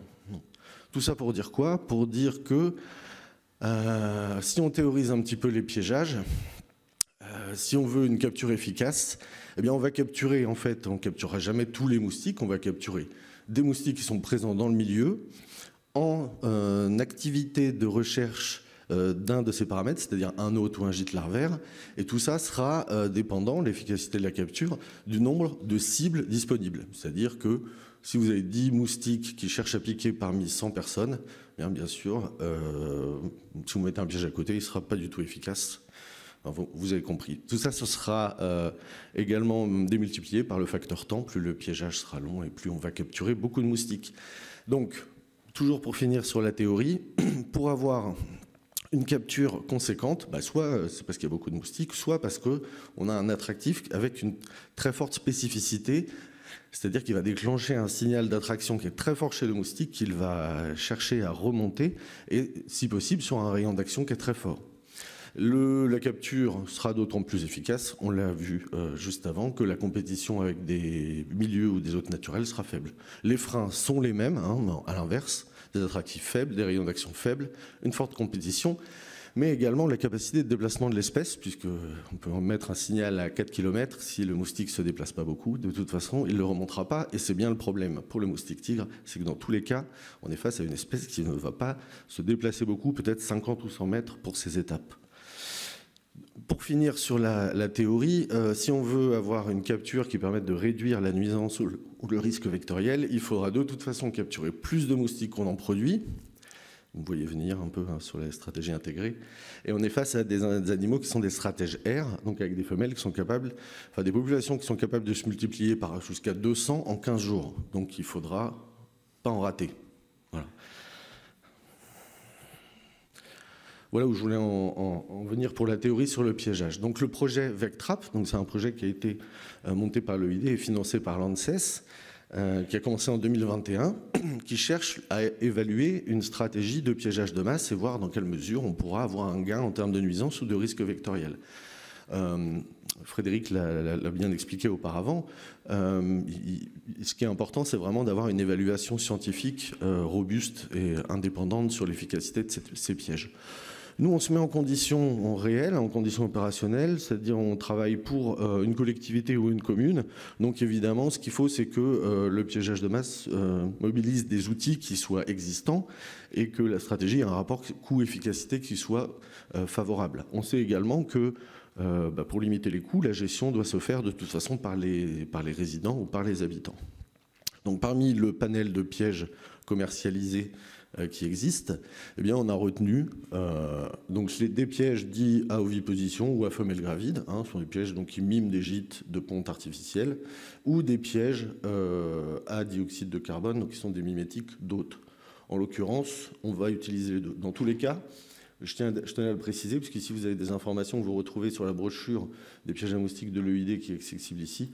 On n'utilisera pas de pièges lumineux, surtout pour des insectes qui ne sont pas nocturnes, parce que vraiment ça a des effets catastrophiques sur l'entomofaune. Donc, les modèles retenus, voilà, pour notre étude, donc pour ce projet avec TRAPS, ça sera ce piège qu'on appelle le BG-GATT. Présente un certain nombre d'avantages. Son coût est relativement faible, 20 à 30 € l'unité. Le rendement est intéressant. Vous voyez ici une carte collante. En fait, oui, il faudrait peut-être que je dise deux mots sur... voilà, on va proposer un gîte de ponte qui est très favorable aux moustiques tigres, qui sera inaccessible. Là, ici, on va avoir une moustiquaire, une espèce de cloche à fromage au-dessus, avec une entrée qui va faire que les femelles moustiques, mais pas que finalement, parce que les mâles vont suivre aussi les femelles à l'intérieur du piège, vont rentrer dans le piège pour essayer de pondre. Elles ne pourront pas et elles vont se déplacer dans le piège et se retrouver fixées sur une carte collante. Voilà. Donc ça, vous avez la quantité de moustiques qu'on peut en moyenne collecter sur une semaine. Donc, je l'ai dit, un coût faible, un rendement intéressant, pas de dioxyde de carbone, donc pas de logistique derrière, un des avantages de ne pas utiliser de CO2, très peu de consommables et des pièges aussi, c'est important, ça peut paraître trivial, mais qui peuvent être discrets, qui ne nécessitent pas d'alimentation électrique, qui sont autonomes, ce qui fait que les participants à l'étude vont pouvoir le placer, enfin on va le mettre dans la végétation, mais vont un petit peu quelque part pouvoir l'oublier. Et c'est vrai que c'est une condition aussi importante pour que le piège soit accepté. Si le piège est moche, les gens n'en veulent pas. Bêtement. Toujours sur le protocole, on a besoin de leur adhésion, puisqu'on veut une bonne couverture, donc il faut écouter un peu leurs souhaits. Donc on va nous sélectionner, sur cette étude, on a sélectionné un certain nombre de quartiers, au final on en a retenu 8. On a fait un tirage aléatoire, 4 quartiers vont être traités, d'autres seront les témoins. On a veillé autant que possible à avoir des quartiers qui sont comparables entre eux. Et on va travailler dans 2 zones pour l'instant, peut-être ensuite en Martinique, mais pour l'instant sur une zone autour de Montpellier et sur une zone dans le secteur de l'EID Rhône-Alpes. Ça représente 450 pièges disposés. L'objectif, c'est d'essayer d'atteindre 80% de couverture, parce qu'on le sait, on sait que c'est à peu près un seuil qui va permettre d'obtenir une efficacité. Et on va mesurer les quantités de moustiques restantes avec des autres pièges, donc des pièges à CO2 qui seront activés 48 heures tous les 15 jours, et pendant 7 mois, et pendant 3 ans. Voilà, la dernière modalité, c'est celle-ci. La première année, on va donner les pièges et informer bien sûr les gens du moustique tigre et de ce qu'il faut faire. On va les accompagner en fait dans leur utilisation. En année 2, cette fois-ci, on va vraiment venir chez eux, faire le travail avec eux, bien identifier les gîtes, les éliminer, pour partir du principe que l'information est bien passée et que la 3e année, finalement, on peut les laisser s'approprier la méthode, puisqu'à terme, ça sera important pour la stratégie. Voilà, donc 3 années de travail, que je vais essayer de présenter de façon synthétique. Ici, ah oui, pardon, une dernière diapositive pour vous montrer à peu près ce que ça représente sur le terrain. Donc ici, vous avez une zone d'étude, finalement les maisons qui vont être sur lesquelles on va pouvoir pénétrer. Il y a des refus, des gens qui refusent encore des pièges à moustiques gratuits. Donc qu'est-ce qu'on peut faire? Voilà. Et je sais pas. Voilà, donc 72% de couverture. Vous représentez à peu près vous voyez à peu près ce que ça représente. Donc les points blancs, ce sont donc ces pièges. Pour les résultats, donc je vais directement à une synthèse de résultats. Là, c'est pour les expérimentations autour de Montpellier. Bon, on a choisi des pièges à moustique tigre, c'est la capture du moustique tigre. Il n'y a rien de révolutionnaire là-dedans. Simplement, ce qu'il faut bien comprendre ici, les chiffres qui sont présentés, ce sont le nombre de moustiques qu'on a collectés avec les pièges qui permettent de confirmer de suivre les populations présentes sur le terrain. Et donc, ce n'est pas le nombre de moustiques qui a été capturé par les pièges qui étaient chez les habitants, parce que là, on serait autour de 100 000 moustiques à peu près par quartier. Donc, beaucoup de moustiques tigres, un petit peu de Culex pipiens. Bon, voilà, ça permet d'avoir quelques nuits tranquilles. Des résidus de moustiques des marais, des échappés. En tout cas, essentiellement des espèces urbaines et très peu d'autres espèces d'intérêt qui ne sont non moustiques. De façon plus synthétique ou plus scientifique, voici, ici vous avez pour 3 des sites, le site de Castelnau, le site de Clapier, le site de Saint-Clément, vous avez les résultats des captures sur l'année 2023. Alors, la zone traitée, c'est le bleu. C'est vrai que c'est un peu curieux, généralement c'est plutôt le rouge. Vous voyez ici simplement que déjà l'effet n'est pas drastiquement visible. Je vois des sourires crispés, effectivement, c'est pas super flagrant comme réduction de population. Pour autant, on voit que il y a même des endroits où il y en a plus. On ne comprend pas, mais finalement, par exemple sur Saint-Clément, on imagine peut-être une réduction, on va regarder ça de plus près juste après, mais je voulais aussi vous montrer les différences qu'on observait entre les années. Donc 2021, c'est-à-dire juste de l'information et de l'accompagnement. 2022, de la lutte, plus du piégeage, et 2023, on laisse les choses être prises en main par la population. Et donc on voit ici, on pourrait imaginer qu'en 2022, on aurait peut-être un peu moins de moustiques. On va voir ça avec une présentation plus synthétique de ces travaux. Donc, des analyses ont été faites par David Royce et son équipe, puisque c'est très compliqué à évaluer ces réductions. Ce qu'on voit ici, ce qu'il faut retenir, c'est, vous voyez, pour un des sites, il n'y a aucune réduction. C'est-à-dire que bien que 70% des maisons ont été équipées de pièges, pas de différence significative entre ce quartier et un quartier où rien n'a été fait. Enfin, rien n'a été fait en termes de pièges, puisque quand on offrira de la communication dans le quartier test, bien sûr, on fait aussi de la communication dans le quartier témoin. Par contre, d'autres zones, la zone de Clapier, on a globalement autour de 20% de réduction de moustiques, et puis la zone de Saint-Clément, on aurait peut-être 50, voire 60% pour notre année 2022 de réduction. Donc, statistiquement, la garantie, même avec une couverture importante de piégeage, la garantie d'efficacité n'est pas assurée. Les effets sont vraiment très hétérogènes et il nous semble que quand même l'année avec de la mobilisation sociale renforcée présente de meilleurs résultats. Ce qui est intéressant, ou ce qui fait peur peut-être, c'est de constater que vous pouvez capturer 100 000 moustiques dans votre quartier l'année 1, l'année 2, vous en avez toujours autant. Enfin, ça c'était sur le graphique d'après, dû aux capacités énorme de recolonisation. Donc simplement, je passe assez rapidement sur les résultats de la zone Rhône-Alpes, puisque c'est à peu près la même chose, en fait. On va voir vraiment de la forte disparité entre les communes, et puis pas forcément une énorme variabilité entre les années, mais ce qu'on peut dire, c'est que on a des conclusions globalement qui sont similaires entre les deux zones. Voilà, une zone sans effet significatif, et puis après, quand même une réduction, qui est plutôt autour de 30%. L'effet, donc, est également hétérogène. Toujours dans la fin des résultats. Donc, bon, ce qui est intéressant avec ce projet Vectrap, c'est que, malgré tout, on a pu démontrer de façon statistiquement robuste l'impact du piégeage de masse sur la réduction des densités d'Aedes albopictus. Donc ça, c'est la vision positive. Donc c'est qu'on voit quand même que ça peut contribuer à améliorer une situation. Par contre, l'amélioration est difficile à quantifier et n'est pas garantie. On travaille encore vraiment sur la fin du projet, sur les paramètres que sont la structure de l'habitat végétal. Florence a bien expliqué ce matin que ça peut jouer.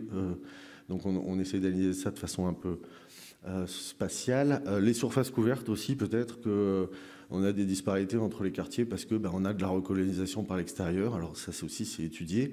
Et vraiment quelque chose qu'il faut retenir, puis là c'est vraiment le message que j'adresse aux collectivités, c'est et aux opérateurs, c'est qu'en année 3, c'est-à-dire quand vous le mettez en situation de pouvoir accueillir toutes les demandes, de pouvoir intervenir vraiment sur un mail ou sur un coup de téléphone, et que malgré tout, vous allez quand même vérifier ce qui se passe de temps en temps, vous voyez que la moitié des pièges, alors c'est quand même pas très compliqué comme piège, mais la moitié ne sont pas fonctionnels. Il n'y a pas d'eau, le filet a été déplacé, donc au pire, ça ne marche pas.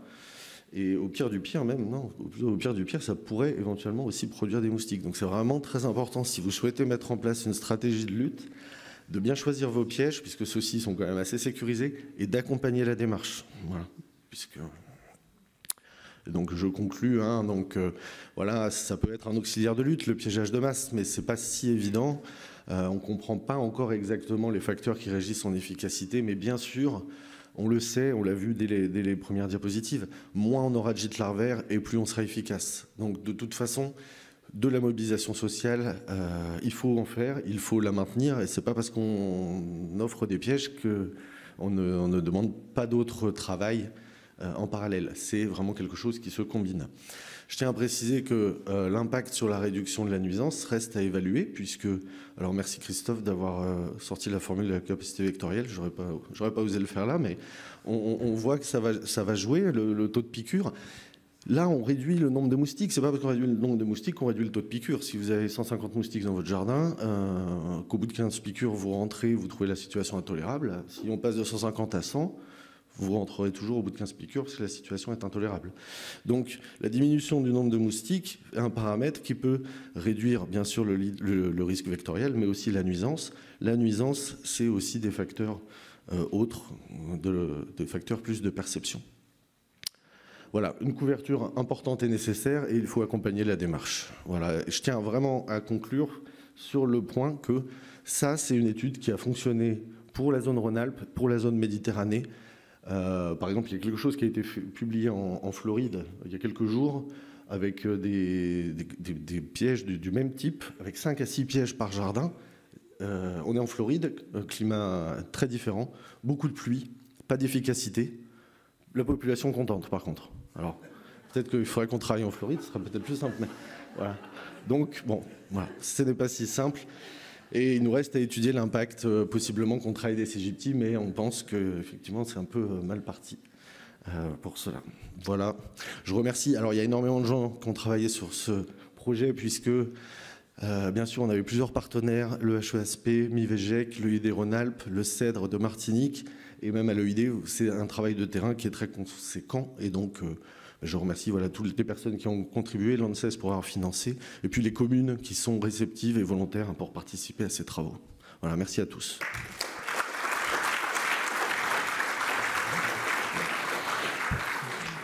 Merci beaucoup, Grégory, pour cette super présentation qui montre bien que voilà, il ne faut pas cibler une méthode et que la solution elle sera vraiment dans l'intégration, et puis que ça dépend de l'indicateur par lequel on regarde l'efficacité. C'est pas parce qu'on a beaucoup de moustiques collés ou beaucoup de moustiques dans le petit sac du piège qu'on a un vrai impact. Merci beaucoup. Peut-être Albin, les deux autres intervenants, vous pouvez nous rejoindre, et puis bon, on a été long, hein. Désolé, on a une petite quinzaine de minutes si vous nous laissez votre premier café pour quelques questions. Donc la parole est à la salle. Fred.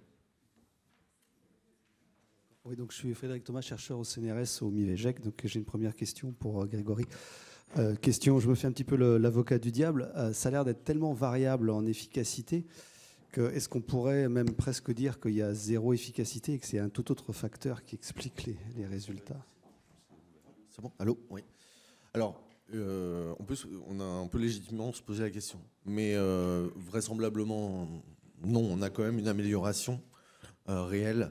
On a des pistes peut-être de compréhension sur le fait que la mise en œuvre en fait de la lutte en fait par les acteurs sur le terrain sur ces quartiers ou sur lesquels ça n'a pas fonctionné, on aurait ce facteur d'explication. Mais voilà, donc notre analyse statistique nous dit que non, il y a un effet quand même réel, et effectivement, c'est quand même poser la question de savoir si c'est pas juste quelque chose au pif, quoi. Trois quartiers, on a quand même 3 quartiers, 3 années par zone, donc on a quand même pas mal de... Question pour Mathieu, là, quand on fait des lâchers massifs de moustiques avec des Wolbachia qui génèrent de l'incompatibilité, est-ce qu'il y a un risque que ça puisse passer sur d'autres espèces d'insectes et être préjudiciable à la biodiversité, l'entomofaune en général? Oui, alors je comprends cette question parce que je vous ai montré de nombreuses transinfections. Après, ça reste, par exemple, là, au sein des diptères, c'est possible, mais sur d'autres insectes plus éloignés, ça ne fonctionne pas. Donc là, c'est vraiment au sein d'espèces proches. Donc c'est possible, en effet, que ça passe sur, potentiellement sur un autre moustique, mais quand même, là, c'est une injection dans l'œuf. On doit faire des milliers d'injections pour en avoir une qui fonctionne. Donc avant que ça se produise naturellement, voilà, ça paraît peu probable. Voilà. D'autres questions dans la salle? Merci pour les présentations, en particulier la dernière, que j'ai trouvée très, très intéressante, très opérationnelle et au plus proche justement de où on peut faire des choses et avec une technologie quand même assez simple, me semble-t-il. Est-ce que vous avez fait une analyse en intention de traiter, je suppose, c'est-à-dire que vous avez regardé en fonction de l'endroit où ont été mis des pièges. Est-ce que vous avez pu monitorer ce qu'on appelle l'adhésion, l'acceptabilité, enfin la bonne application, comme on fait dans les essais, et de refaire une analyse en tenant compte de ce que vous avez pu documenter sur la bonne utilisation ou pas comment dirais-je, des piégeages, parce que c'est un facteur d'explication de non-fonctionnement d'une intervention, même quand elle est randomisée, c'est-à-dire qu'on régresse vers le zéro si on a, en particulier dans les zones où le piégeage est mis, s'il est mal utilisé. Est-ce que vous avez regardé ces éléments qui peuvent être des éléments d'explication pour expliquer là où ça ne marche pas du tout, et voilà, et qui peuvent, en le prenant en compte par des analyses appropriées, peut-être montrer que l'effet est peut-être un peu plus important? Oui, c'est une très bonne question, merci. Nous, au niveau opérationnel, on a essayé de se mettre dans les meilleures conditions possibles pour recueillir cette adhésion. C'est-à-dire que vraiment, les communes nous ont aidés, on a fait des réunions publiques, on est venu avec eux. Et à partir du moment où on arrivait finalement à disposer, naïvement, on pensait qu'à partir du moment où on arrive à rentrer dans la zone, le travail est fait. Donc, la réalité, c'est que non. On a adressé des questionnaires à toutes les personnes de la zone, en fait.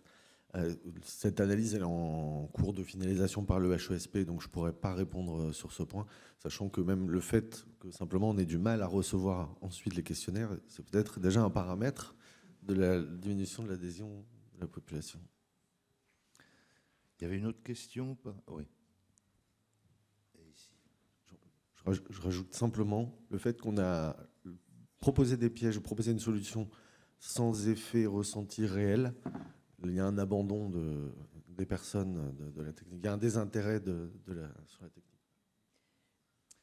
Je voudrais juste suggérer, dans votre piégeage, vous êtes adressé à des individus qui ont des espaces privés, où ils se sentent totalement rois chez soi.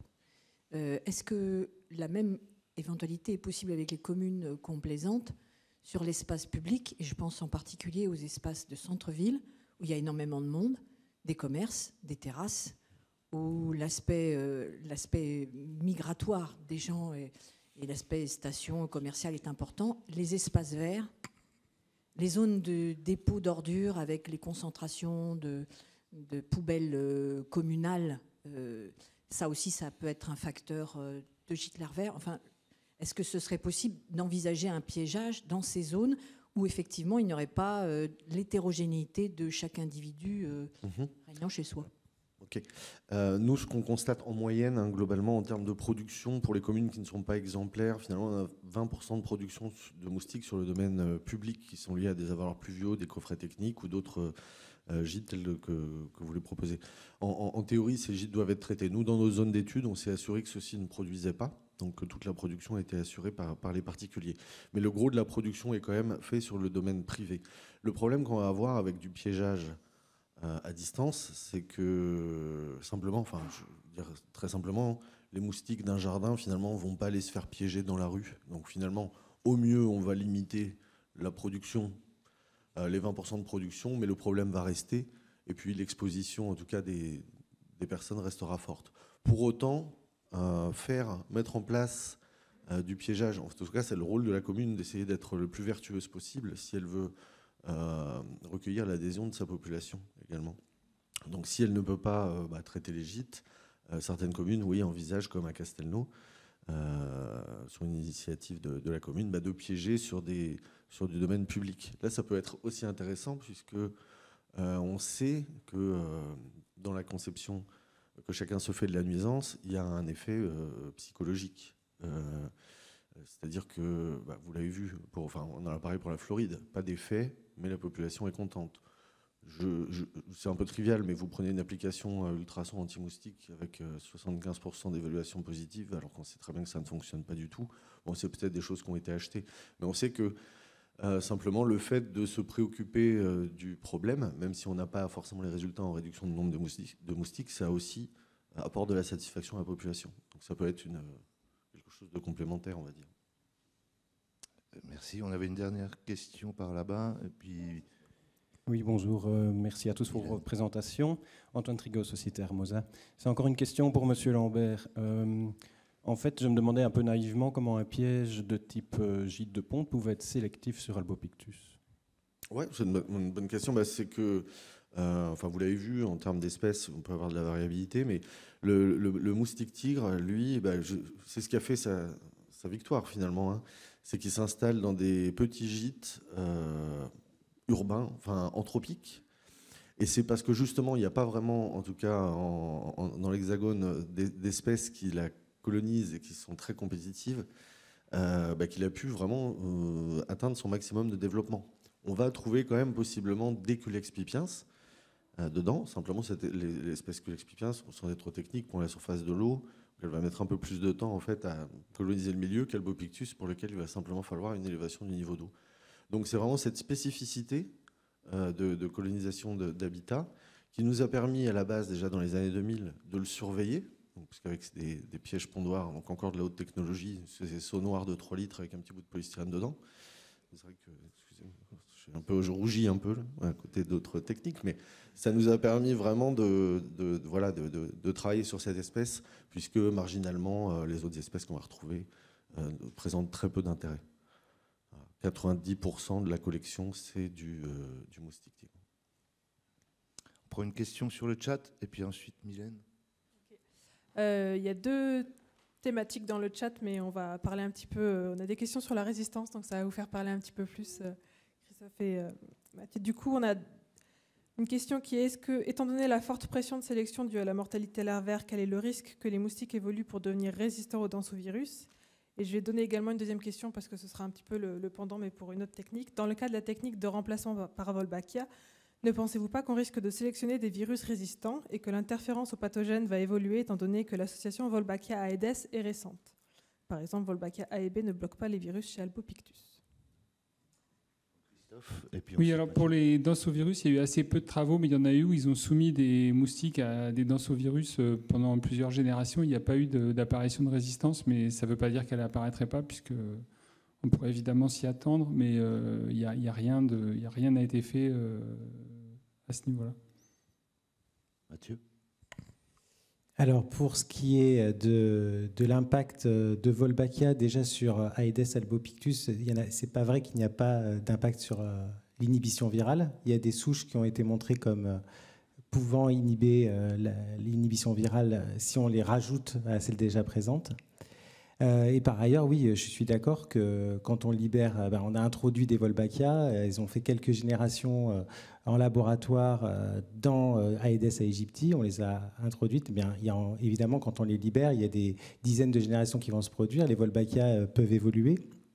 Et évidemment, également ça crée une pression de sélection différentielle sur les virus que l'absence de ces Wolbachia. Donc on peut aussi envisager des impacts potentiels sur les virus. À l'heure actuelle, on est quand même à 10 ans de recul. Par exemple, en Australie, il n'y a rien de tel qui a été observé. Pour répondre, encore une fois, si on n'utilise qu'une seule méthode, on arrivera à ça, à sélectionner de la résistance, à mon avis, quelle que soit la méthode qu'on choisisse, que ce soit de la résistance biologique ou comportementale, des virus, des vecteurs, voire des gens. Mylène ? Where is the mic? Il veut que je me lève et que je me présente. Donc, Mylène Veil, ISEM CNRS. C'est encore pour Grégory. J'ai trouvé ça vraiment intéressant, les pièges.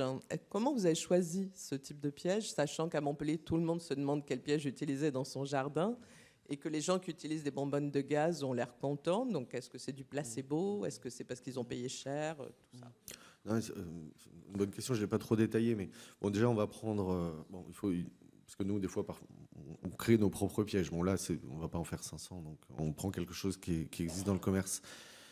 Le profil, en tout cas pour la zone méditerranéenne, c'est-à-dire avec finalement des précipitations qui sont très faibles, et donc on sait que notre population de moustiques tigres, elle est vraiment très sensible à la présence de gîtes larvaires. On l'a vu aussi que le comportement fait qu'à chaque ponte, elle va en chercher 2 ou 3, font qu'on a des rendements qui sont très, très intéressants en termes de coût-efficacité avec le BG-GAT, donc avec ce type de piège. Bon, peut-être que d'autres pièges à oviposition qui vont être créés plus tard seront meilleurs, mais c'est bien sûr, on a des meilleures captures, plus de moustiques capturés avec des pièges mimétiques d'hôtes, pièges avec CO2 plus attractifs.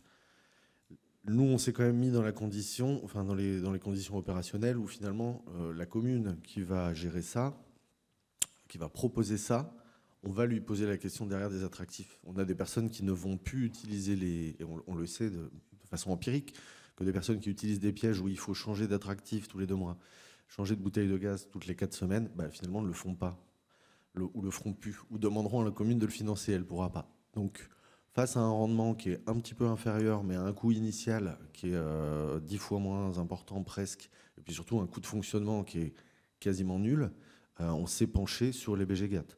Mais effectivement, quand on discute avec les collègues de La Réunion, eux, ils trouvent ça, BG-GAT, ils trouvent ça nul. Il y a des gîtes larvaires partout, il y a trop de compétition et ça ne fonctionne pas, par exemple. Voilà. Donc c'est adapté pour nous. Donc on a utilisé ça, on a utilisé cela. Quand on voit qu'en plus, derrière, il y a 50% des pièges qui sont mal utilisés, finalement, on s'est dit que c'était peut-être pas un mauvais choix. Voilà. Une dernière. Voilà. Alors moi, j'ai 2 questions. Une première, ça va être rapide. Wolbachia, est-ce que c'est applicable sur le continent? Parce que j'avais cru comprendre que c'était vraiment lorsqu'on a été dans les zones type Tahiti où ils infectent les mâles avec Wolbachia, qu'il y a une efficacité parce qu'on fait des milliers de lâchers. Mais au final, quand on voit la prolifération du moustique ici, par exemple en métropole, est-ce qu'on arriverait avec Wolbachia à éliminer spécifiquement l'Aedes albopictus? Éliminer, non. Après, certains résultats que je vous ai présentés ne sont pas dans des contextes insulaires. Donc, en Chine, ça n'a pas forcément été fait dans des contextes insulaires. Bon, Singapour, on va dire, c'est intermédiaire. Voilà, évidemment, c'est localisé et j'ai essayé de le montrer de manière très honnête. Ça nécessite une production intense de moustiques et ça va être vraiment dans ces sites contrôle, ces sites traités, pardon, où ça va fonctionner. Donc sur une très très grande surface, je vous ai aussi indiqué les tailles, c'est pour l'instant pas vraiment envisageable, mais sur des zones où il y a une très forte pression épidémique, on peut envisager d'utiliser cette méthode, toujours avec d'autres méthodes plus globales, quoi. Alors après, j'ai une deuxième question, merci.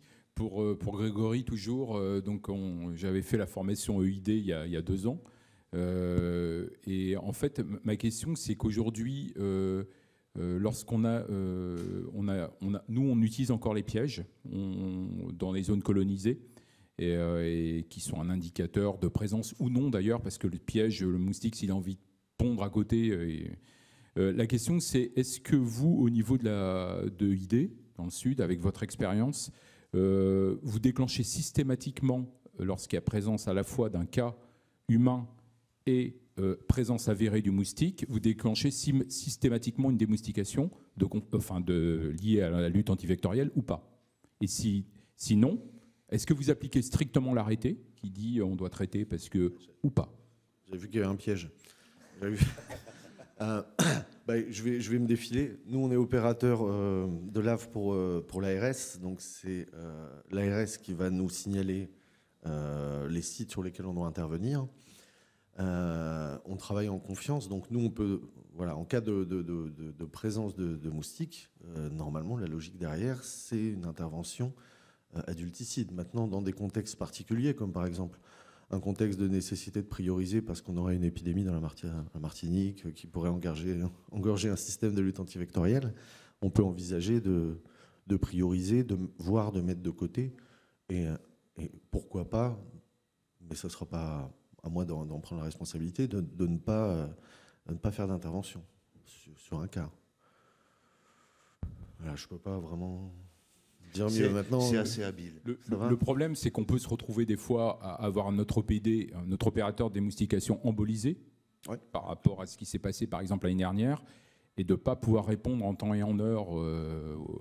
Et du coup, est-ce qu'il y a des critères qui permettraient de dire oui, là on y va en priorité, ou là non, sachant qu'à un moment on se retrouve dans des zones colonisées. Donc quels sont les critères qui vont nous permettre de dire on traite ou on ne traite pas? Alors, il y a des critères de santé, moi je m'exprimerai dessus. Des critères entomologiques, c'est bien sûr ce qu'on a vu sur la formule de la compétence vectorielle. C'est la MA carré, P, enfin bon. D'accord. Donc, c'est-à-dire le taux de piqûre, l'exposition de la personne. Plus une personne va fréquenter une zone sur laquelle elle aura été exposée, piquée, au niveau entomologique, voilà, on a déjà un facteur de risque. Ensuite, la saisonnalité aussi, ça peut être un facteur aggravant. Voilà, donc grosso modo, c'est les heures d'exposition, la durée d'exposition. Qu'est-ce que la personne a fait à cet endroit-là? Est-ce qu'elle est restée stationnaire? Est-ce qu'elle a couru? Un ensemble de considérations pour nous, en tout cas, entomologistes, dire ouais, ok, là, il y a un risque plus fort, moyen ou moins fort. Si je peux compléter, merci. Greg, c'est exactement l'objet d'une saisine qui est adressée au GT Vecteur de l'ANSES. Cet aspect de priorisation, on y va ou on n'y va pas. Quand il y a un cas, on va partout. Donc il y a un rapport qui doit être produit bientôt, ou qui est déjà, il est sorti. Bon, c'était l'ancienne mandature, hein. Je ne suis pas forcément je suppose être au courant des dates. Mais en tout cas, donc, il y a de la doc là-dessus. Il y a un rapport qui a été fait par le GT Vecteur, où on a interrogé justement tous les opérateurs pour avoir un peu leur feeling là-dessus. Et il y a des recommandations, parce qu'on ne peut pas aller beaucoup plus loin que des recommandations par rapport à ça. Merci. On va s'arrêter là. Merci, merci aux orateurs, merci à ceux qui ont suivi en visio, merci à vous. Et merci à l'ANSES.